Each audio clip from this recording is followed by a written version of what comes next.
As I'm taping this devotion, most of the golf world is watching what many consider to be the premier golf tournament of the year.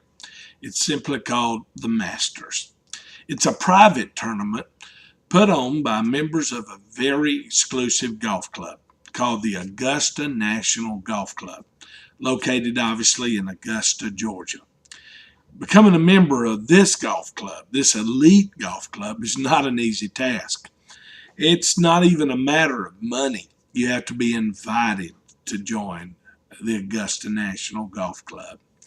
The tournament that they put on itself is one that's by invitation only. The tournament has a classic history as well as that of the club. One of those famous members of the Augusta National Golf Club was Dwight David Eisenhower, the former president of the United States, the supreme commander of the Allied forces of World War II.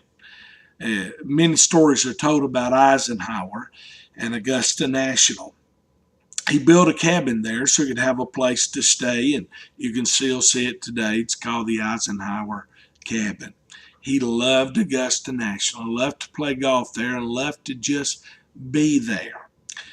However, there's a part of the course that I didn't cherish so much.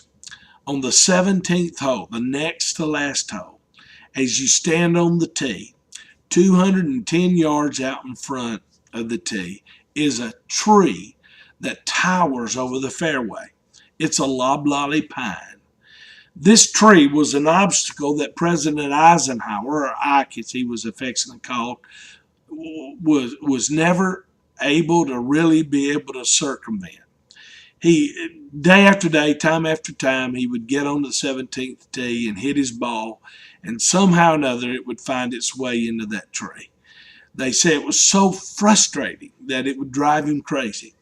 One day in 1956, in frustration, as a member of Augusta National, he brought up a motion in their business meeting to have the tree on 17 cut down. Now, it's not easy to turn down a request by the sitting president of the United States. However, there was no way they were going to take down this strategic tree on the next to the last hole at Augusta National. The story goes that Clifford Roberts, who was the chairman of Augusta National at the time, heard Ike give his motion to cut down the tree on 17. He didn't want to embarrass the president, so as soon as Ike made his motion to cut the tree down, Chairman Roberts immediately adjourned the meeting rather than reject the request. History has since respectfully and affectionately referred to this tree as Eisenhower's tree or Eisenhower's pine. Most patrons, when they come to Augusta National, at least the first time, at some point want to find and see this famous obstacle. At any point during a tournament, you can see people standing at the foot of the tree trying to record a photograph of this infamous tree that not even a sitting president could have removed. I've seen that tree myself, and to be honest, it would sure pose a formidable obstacle for me if I tried to hit the ball down that fairway.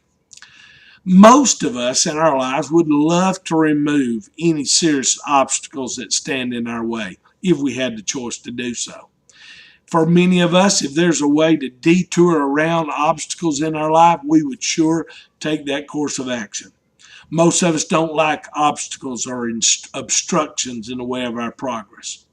The dictionary defines an obstacle as a person or a thing that obstructs progress.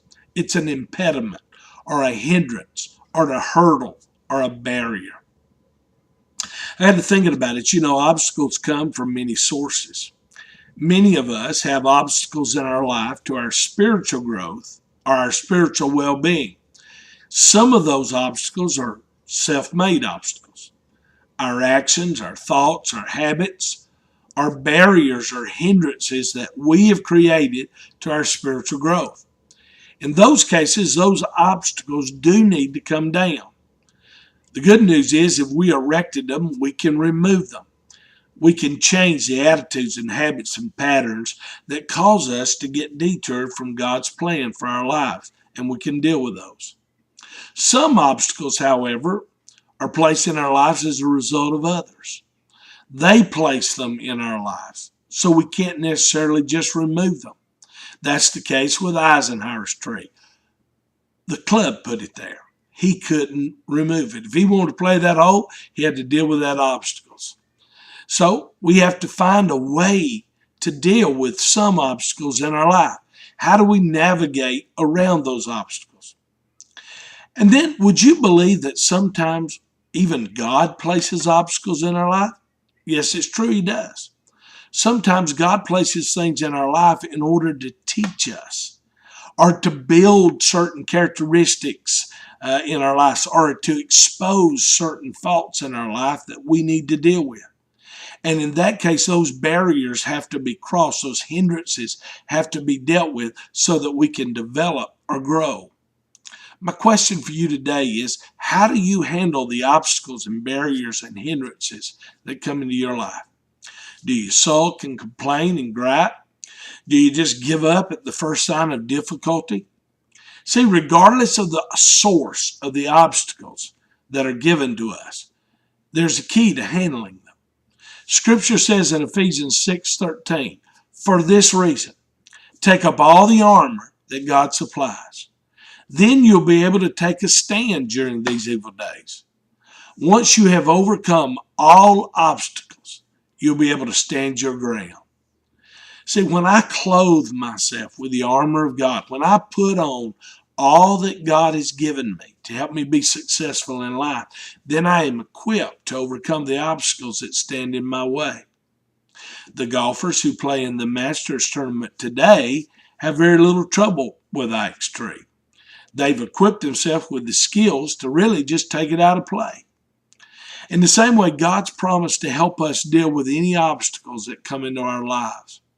Paul said in Romans 8:37, no, in all these things, we are more than conquerors through Him who loved us. We can overcome whatever barriers we face. John wrote in 1 John 5:4, for everyone who has been born of God overcomes the world. And this is the victory that has overcome the world, our faith. God has given us faith as a tool to help us overcome barriers and obstacles in our life. God has said that He will provide us the faith and endurance to help us overcome those obstacles. The truth is that the barriers and the obstacles are always going to be a part of the path we traverse. They can and will make us stronger. They don't have to intimidate us. They can make us better. Today, let your faith lead you over and through the obstacles in your path. Here's a good thought for today. Think about it all day. God will make a way for me. And here's a good prayer for today. Pray, God, help me not to be intimidated by what stands in the way of my progress, but to be encouraged by the resources that you provide for me to overcome. God bless you today as you deal with the obstacles in your life.